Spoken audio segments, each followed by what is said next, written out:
चथोप सैगिवंख्य सर्व मैत्री मङ्गलम। बोधिश्रवण धर्मसँग मैत्री आध्यात्मिक धार्मिक संस्था नेपालको मैत्रीय सूचना।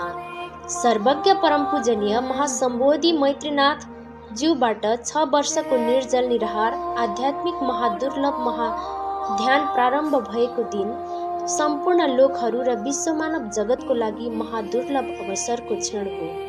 यस महादुर्लभ अवसरको उपलक्ष्यमा सम्पूर्ण विश्वमानव जगत हित, सर्वजगत प्राणीको उद्धार, कल्याण, मुक्ति मोक्षको निमित्त एवं विश्वमानव जगत समक्ष मैत्रीय सन्देश पुर्याउने उद्देश्यले मिति 2082 वैशाख 30 गतेदेखि ज्येष्ठ 2 गतेसम्म 4 दिने विश्वशान्ति महामय मैत्री बोधिमार्ग दर्शन मैत्री धर्म आध्यात्मिक ध्यान पूजापाठ प्रार्थना कार्यक्रम 2082 बारा जिल्लाको रतनपुर मैत्री धार्मिक स्थलमा आयोजना हुन लागेको जानकारी सबैमा गराउँदछौँ।